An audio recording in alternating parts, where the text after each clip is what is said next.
Hello everyone, welcome है आपका social mentor channel पे। जैसे कि आप लोग देख सकते हैं मैंने हेडिंग डाल दी है। आज का जो टॉपिक है जो हम लोग पढ़ने वाले हैं वो है डिस्टिलेशन। ठीक है, तो पिछले वीडियो में हम लोगों ने क्रोमेटोग्राफी पढ़ी थी जो कि हम लोगों ने नई सेपरेशन के लिए यूज़ की थी। जिस किसी ने भी मेरे वीडियोस ना देखो, ये हमारा 9th या 10th वीडियो। मैं इससे पहले 7-8 वीडियो बना चुकी हूँ जो कि मेरे चैनल पे पढ़े हूँ। अगर आपने वो नहीं देखे, वो टॉपिक्स आपने नहीं पढ़े हैं तो प्लीज़ जाके उन्हें देख सकते हैं। और जो कंटिन्यू पढ़ रहे हैं, जिनको पता है, तो आज तो वो ये वाला टॉपिक हम आज कवर करेंगे। चलिए, ये सारी बातें होते रहेंगी। हम लोगों ने जो पढ़ लिया था वो था क्रोमेटोग्राफी। आज हम लोग अपना जो है वो डिस्टिलेशन स्टार्ट करेंगे। ठीक है, तो चलिए स्टार्ट करते हैं। और हाँ, साथ में नोट ज़रूर बनाते रहिएगा जिससे आपको बाद में कोई दिक्कत ना हो। मैं साथ में आपके नोट्स बनवाती हुई जा रही हूँ। चलिए, ये देखिए, डिस्टिलेशन एक प्रोसेस का नाम है। एनसीईआरटी में अगर आप देखेंगे तो उसकी एक हेडिंग दी हुई है, how can we separate two miscible liquids.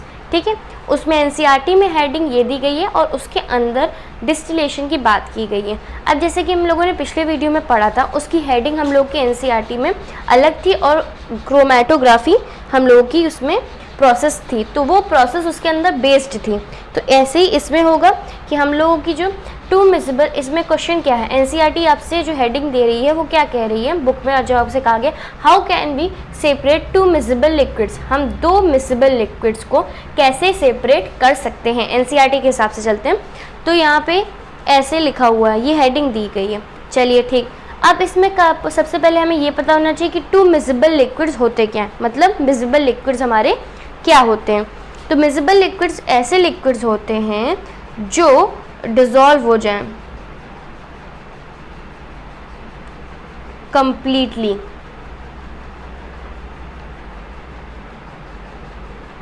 ठीक है, मिसिबल लिक्विड्स ऐसे लिक्विड्स होते हैं जो कि मिक्सचर में अच्छी तरीके से डिसॉल्व हो जाएं।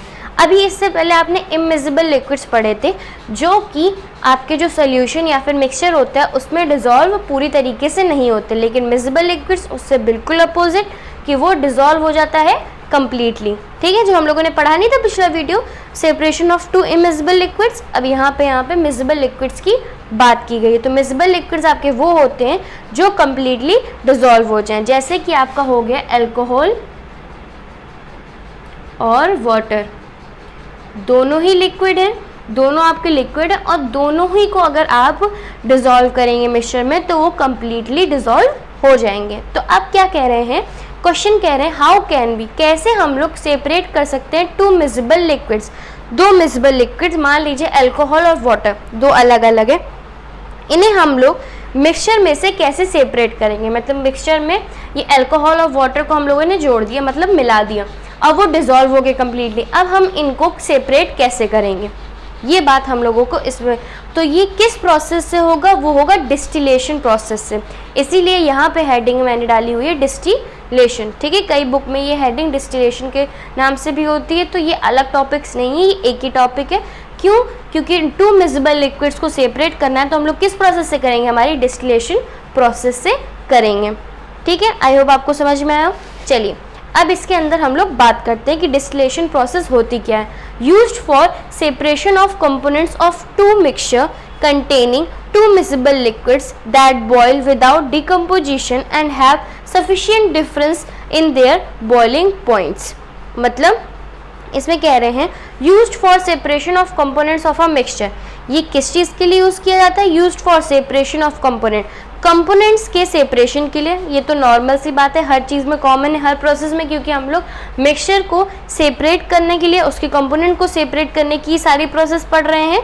तो ये भी एक ऐसी प्रोसेस है जो किस में यूज़ होती है, separation of components of mixture. जो मिक्सचर में कंपोनेंट्स होते हैं उनको सेपरेट करने में यूज़ की जाती है, कंटेनिंग टू मिसिबल लिक्विड्स। अब वो जो मिक्सचर है वो क्या कंटेन कर रहा है, दो मिसिबल लिक्विड्स कर रहा है, और जो मिसिबल लिक्विड्स हैं वो कंप्लीटली डिसॉल्व हो जाते हैं। ठीक, दैट बॉयल विदाउट डिकम्पोजिशन, जो ये दो मिसिबल लिक्विड्स हैं वो बॉयल हो जाएंगे without decomposition and have sufficient difference in their boiling point. अब जो इनके टू मिसिबल लिक्विड्स हैं इनके बीच में डिफरेंस होगा बहुत ज़्यादा, क्योंकि इनके जो बॉइलिंग पॉइंट्स हैं उनमें डिफरेंस है। अब जो इनके में sufficient difference in their boiling points, इनके जो बॉइलिंग पॉइंट्स होते हैं इसमें सफिशिएंट डिफरेंस होता है इस वजह से वो बॉयल हो जाते हैं विदाउट डिकम्पोजिशन। ठीक है, अब इसमें आपको एक डायग्राम दिखाया जाएगा जिसमें डायग्राम में आपको पूरी तरीके से एक्सप्लेन किया गया है फर्स्ट से लेकर लास्ट तक कि उन्होंने कौन कौन सी प्रोसेस इसमें की है। इससे पहले आप इसका एक और एग्जाम्पल, एक पॉइंट देख लीजिए, उसके आगे हाँ इतना नोट ज़रूर कर लीजिए, प्लीज़ इसे नोट कर लीजिए। अगर आपको कुछ भी डाउट हो तो आप प्लीज़ मुझे दोबारा बता सकते हैं। चलिए आगे देखिए, सेकेंड पॉइंट है mixture of acetone and water is separated by this method. अब जो एसीटोन और वाटर है ये दोनों ही मिक्सचर में है और दोनों ही लिक्विड और दोनों ही मिसिबल लिक्विड्स हैं, तो इनको हमें क्या होगा, ये सेपरेटेड होंगे उस मेथड से। किस मेथड से? डिस्टिलेशन मेथड से, जिसका आपको फिगर आपको समझाएंगे, जिसमें फिगर में आपका जो एसीटोन और वाटर है उसको सेपरेट किया गया है बाय डिस्टिलेशन प्रोसेस से।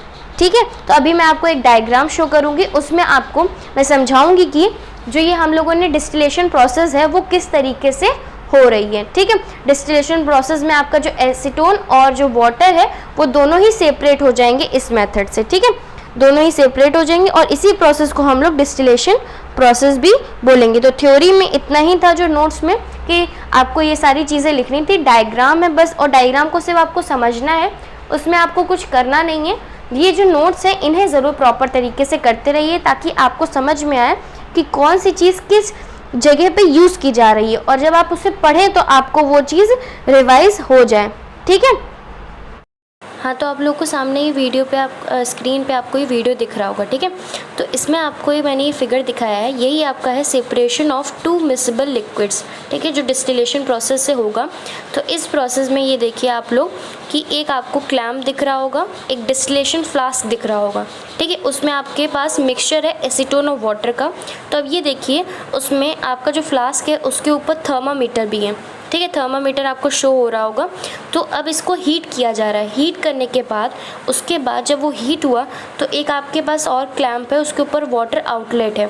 ठीक है, वाटर आउटलेट है, इससे जो आपका वाटर है वो बाहर निकलेगा। मतलब एक जो आपका लिक्विड है, जो आपका वाटर है, ठीक है, मिसिबल लिक्विड, वो तो यहाँ से बाहर निकल आएगा वाटर आउटलेट से, लेकिन आगे क्लैम्प से एक वाटर कंडेंसर भी बना हुआ है।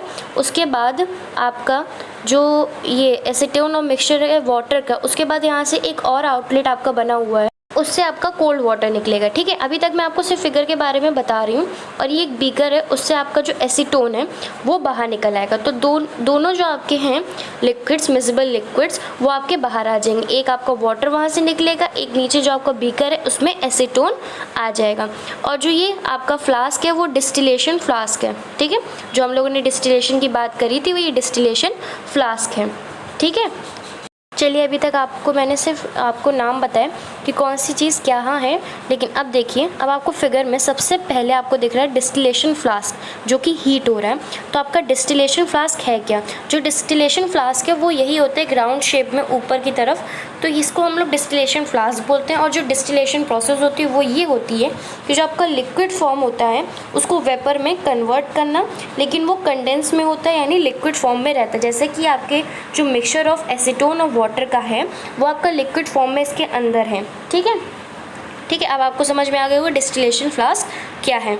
और ये इसके अंदर क्या है, mixture of acetone and water, और इसको हीट किया जा रहा है और इसमें आपका जो थर्मामीटर है वो लगा हुआ है। ठीक है, 3 पॉइंट समझ गए। अब चलिए आगे देखते हैं।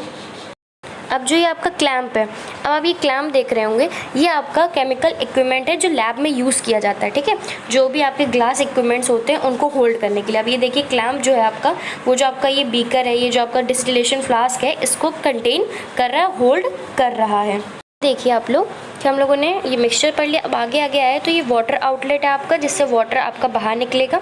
और ये क्लैम्प है, ये भी दूसरा क्लैम्प है होल्ड करने के लिए। और एक आपका वाटर कंडेंसर दिख रहा होगा, ये वो है जो आपके लिक्विड या फिर आपका कोई जो लिक्विड बाहर निकल रहा है उसको एक ये 2 ट्यूब देख रहे हैं आप, उन्हीं के बीच में रखता है, बाहर नहीं निकलने देता है। ठीक है, उनको बाहर आने नहीं देता है। अब नीचे देखेंगे कोल्ड वाटर इन, मतलब इससे आप अपना जो कोल्ड वाटर है वो भी अंदर आप डाल सकते हैं। 2 आउटलेट्स हैं, ठीक है, वाटर आउटलेट, और नीचे तो आपका एसीटोन जो है, जो आपका लिक्विड है मिसिबल, वो बाहर निकल के आ जाएगा। देखिए ड्रॉप फॉर्म में आ रहा है। तो हुआ क्या, जो आपका मिक्सचर है एसीटोन और वाटर का, उसको हीट किया गया। अब हम लोगों ने पढ़ा था डिस्टिलेशन क्या होता है, जो आपके लिक्विड फॉर्म को हीट करें। मतलब कन्वर्ट कर दे वेपर में। तो ये वेपर में नहीं किया, कंडेंस फॉर्म में ये निकला इस ट्यूब से, वाटर आउटलेट से वाटर निकल गया और जो वाटर कंडेंसर की वजह से वो उस ट्यूब से निकल के जो एसीटोन था वो आपका नीचे निकल आया, क्योंकि वाटर तो निकल गया। तो इसी तरीके से सेपरेशन किया गया है मिसिबल लिक्विड्स। मिसिबल लिक्विड्स कौन से हमारे, वाटर और हमारा एसीटोन। तो इस प्रोसेस को हम लोग बोलते हैं डिस्टिलेशन प्रोसेस, जो कि हम लोगों ने अभी थ्योरी पढ़ी। ठीक है, थ्योरी में जो जो था वो इस फिगर से आपको समझ में आ गया होगा। आई होप आपको इसमें सारी चीज़ें अच्छे से क्लियर हो गई हों। ठीक है, तो इसमें इतना ही है। अभी हम लोग इसका जो एक पॉइंट था जो हम लोगों ने लिखा था, जो सेपरेशन ऑफ मिसिबल लिक्विड का एसीटोन और वाटर का, वो यही था। ठीक है, उसी को हम लोगों ने इसमें समझा। ठीक है, तो चलिए हम लोगों ने फिगर को समझ लिया है। ठीक है, तो ये सारे जो पॉइंट्स मैंने लिखा है इसे आप नोट कर लीजिएगा और हाँ, नोट्स बना लीजिएगा, उस फिगर को समझ लीजिएगा। और डिस्टिलेशन प्रोसेस हमारी यहीं पे कंप्लीट होती है। अगली जो है वो है हमारी फ्रैक्शनल डिस्टिलेशन। ठीक है, उसके लिए भी हम लोग इसी तरीके से पढ़ेंगे। ठीक है, तो वो प्रोसेस थोड़ी लंबी है इससे, मतलब वो थोड़ी ऐसी, उसमें हम लोग थोड़ा सा ज़्यादा पढ़ेंगे। फिर उसके बाद आपकी क्रिस्टलाइजेशन है, तो प्रोसेस जो है फिर उसके बाद आपकी ख़त्म हो जाएंगी। ठीक है, तो उसके बाद हम लोग अपना नेक्स्ट टॉपिक कवर कर पाएंगे। तो चलिए आज के जो टॉपिक था, आज का वीडियो जो था वो यहीं तक था। अगले वीडियो में हम लोग फ्रैक्शनल डिस्टिलेशन को पढ़ेंगे। ठीक है, तो अगर आपको ये वीडियो में समझ में आया और कोई भी डाउट हो तो आप मुझसे प्लीज़ कमेंट सेक्शन में पूछ सकते हैं, मैं आपको वो ज़रूर समझा दूंगी। और हाँ, अब वीडियो अच्छी लगी हो तो प्लीज़ उसे लाइक करिएगा, शेयर करिएगा, सब्सक्राइब करिएगा और मिलते हैं नेक्स्ट वीडियो में। तब तक पढ़ते रहिए और नोट्स बनाते रहिए। Bye bye.